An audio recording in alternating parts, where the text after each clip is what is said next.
بات یہ ہے کہ ہم اس فلسفی کو سمجھ نہیں پا رہے. ہم صرف 2 سجدے کر کے جان چھڑانا چاہتے ہیں. ان سجدوں کا کیا فائدہ؟ وہ فرماتا ہے یہ سجدے تیرا میرا لین دین ہے، اگر میرا ایسا تو سارا بھی کھا گیا تو میں معاف کر دوں، میری ذات کو میری عظمت کو کوئی فرق نہیں، لیکن جو معاملہ تیرا میری مخلوق کے ساتھ ہے وہ میں نہیں چھوڑوں گا، پھر اسی سے معافی مانگتے پھرنا. میرا اور آپ کا کردار 6 کھرب انسانوں کے ساتھ ہے، دنیا کی ساری مخلوق کے ساتھ ہے، جانوروں، سمندری جانوروں اور فضائی جانوروں کے ساتھ ہے، کائنات کے ساتھ ہے، زمین اور آسمان کے ساتھ ہے. اور میں وہاں جو غلطی کرے گا اس کا اثر جہاں تک جائے گا معافی ان سے مانگنی پڑے گی. یوم حشر کو تلاش کرنا کہ میری گناہ کی نوسط کہاں تک پہنچی، کس کس کو کیا ایذا ہوئی، کس ماں کا جگر گوشہ چھن گیا، کس غریب کا گھر جل گیا، کس شہر پہ بجلی گری، اس کا سبب کہیں میں تو نہیں تھا. پھر بخشوانا آسان نہیں رہے گا. تو معرفت حق ہی یہ ہے لِيُظْهِرَهُ عَلَى الدِّينِ كُلِّهِ. میں نے فرمایا ہر کام کے کرنے کا ڈھنگ اور سلیقہ بتا کر اور اسی سلیقے اور طریقے کو دین برحق بنا دیا، عبادت بنا دیا. وہی مطلوب ہے تم سے، وہی معبود چاہتا ہے کہ میری مخلوق اس طرح سے میری عبادت کرے. اس نے گواہ کا نام اسے دیا جو جان لٹا دیتا.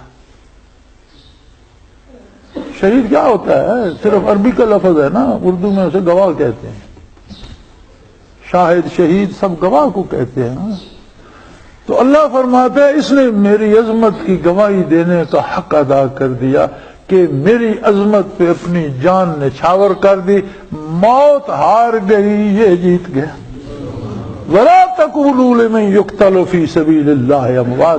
میری راہ میں جو کٹ مرا، نہیں یقتل، قتل کا فعل تو بدن پہ صادر ہوتا ہے، بدن کٹتا ہے، چھلنی ہوتا ہے، گولیاں لگتی ہیں، بم لگتے ہیں، تلوار سے کٹتا ہے.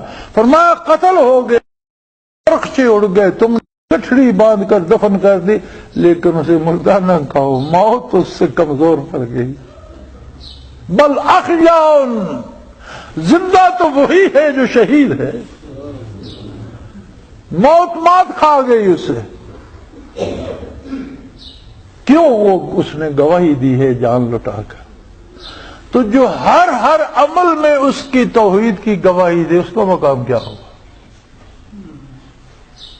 جو بات کرنے میں احساس کرے کہ کہیں اس کی مرضی کے خلاف تو نہیں روئی، جو کام کرنے میں جسے اللہ یہ درد دے دے کہ اس کے خلاف تو نہیں جا رہا، جو سیاست کرنے میں جسے اللہ یہ درد دے دے کہ اللہ کی مخلوق پر زیادتی تو نہیں ہے، حکومت و اقتدار و اختیار میں جس کے دل میں یہ درد دے دے کہ کہیں کسی کی حق تلفی تو نہیں ہو رہی. اصل عبادت تو یہ ہے. اور یہ جو عبادت ہم مساجد میں کرتے ہیں یہ اس کا ایک بہت بڑا سبب ہے. ہمیں الجھا دیا گیا ثواب کے بکھیڑوں میں. ثواب ملے گا. اب یہ کوئی نہیں بتاتا وہ ثواب ہے کیا، کوئی لیکوڈ ہے، کوئی ٹھوس ہے، کوئی مایا ہے، کوئی گیس ہے، کوئی پہننے کی چیز ہے، کوئی کھانے کی چیز ہے، کوئی مکان کی طرح. کیا ہے ثواب؟ کیا ہے؟ میں نے آج تک ثواب کی ڈیفینیشن نہیں سنی. بتاتے ہی کوئی نہیں ثواب ہے کیا. بھئی ثواب ملے گا ٹھیک ہے، لیکن جب قرآن سے ہم نے پوچھا ثواب کیا ہے تو قرآن نے جو کافروں کو سزا ملے گی اسے بھی ثواب قرار فرمایا. ہر ثوب الکفار ما کانوا یفعلون. کافروں کو اور کیا ثواب ہوگا؟ جو کرتے تھے وہی، جو ان کا کرتوت تھے وہی ان کا ثواب بن جائے گا. قرآن نے ہمارا ترا نکال دیا. اس نے کہا بھائی جو کافر کرتوت کرتا ہے اس کا جو بدلہ اسے ملے گا وہ ثواب ہے.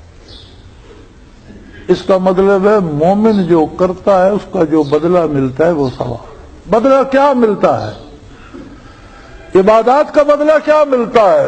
مولوی صاحب نے کہا ادھار کرتا ہے اللہ، ادھاری مذہبی کمال ہے.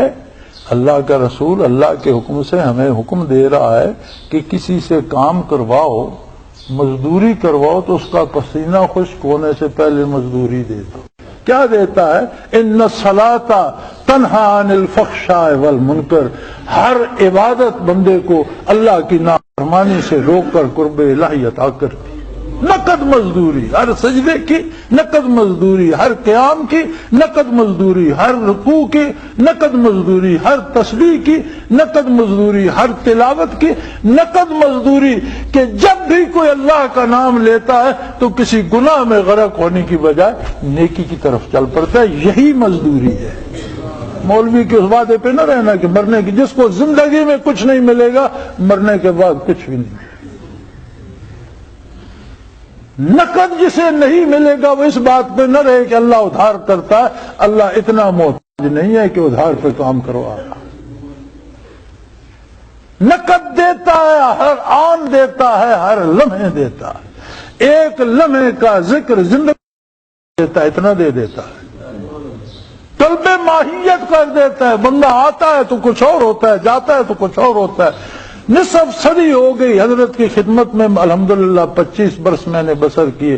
اب 25 برس حضرت کے بعد ہونے کو آئے ہیں. نہ کسی سے حضرت رحمت اللہ علیہ نے کہا کہ داڑھی رکھو اور لباس اسلامی بنو، اور نہ آج تک میں نے کہا ہے. نہ کسی کے ساتھ یہ سلوک کیا کہ یہ حضرت آئے تو ان کی شیب ہوئی ہے، ان کی عزت کم کی جائے یا انہیں ذکر میں نہ بٹھایا جائے یا توجہ کم. کبھی نہیں. یہ ہمارا مسئلہ نہیں ہے. ہمارے پاس اللہ کی امانت ہے، اللہ کے نبی کی امانت ہے، برکات نبوت ہے، اور ہر مسلمان کا اس پر حق ہے. وہ گناہگار ہے یا نیک، وہ داڑھی مناتا ہے یا رکھتا ہے، وہ پتلون پہنتا ہے یا سلوار. یہ ہمارا مسئلہ نہیں ہے، یہ اس کا مسئلہ ہے اور اس کے رب کا مسئلہ ہے. لیکن وہ اللہ کا نام اندر جاتا ہے تو اندر نہیں، بندہ باہر سے جب دوسری دفعہ آتا ہے تو وہ اور انسان ہوتا ہے. یہاں اسے کوئی نہیں کہتا. ہم نے کبھی کسی سے نہیں کہا تم بریلوی ہو، دیوبندی ہو. دیوبند ایک مدرسہ آج سے 100 سال پہلے بنا تھا. بریلی اس سے 20 سال بعد بنا تھا. تو جب بریلی اور دیوبند میں مدرسے نہیں تھے تب لوگ کیا تھے؟ تب بھی تو مسلمان تھے. تو کسی مدرسے کو آپ ایک مذہب بنا لیں یہ تو زیادتی ہے. ایک مکتبہ فکر تو ہو سکتا ہے، ایک مذہب نہیں ہو سکتا. مذہب تو سیدھا سادہ ہے، لا الہ الا اللہ. اور جب گردنیں باطل خداؤں سے آزاد ہو جائے تو محمد رسول اللہ کی پیروی کے بغیر مزہ ہی نہیں آتا. جتنا گناہ ہوتا ہے وہاں کسی نہ کسی فرعون کی خدائی موجود ہوتی ہے، کسی نمرود کی خدائی موجود ہوتی ہے.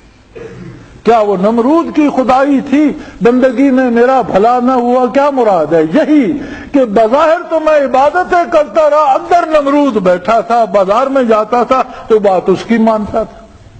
خدائی تو نمرود کے پاس تھی اور ہم عبادت میں لگے ہوئے تھے.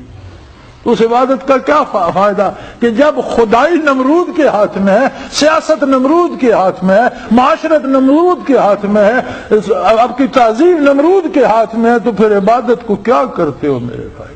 یہی تو آج کا مسئلہ ہے کہ جی تعظیم کو الگ کر دو، دین کو الگ کر لو. بھائی تو پھر دین کے پاس بچے گا کیا؟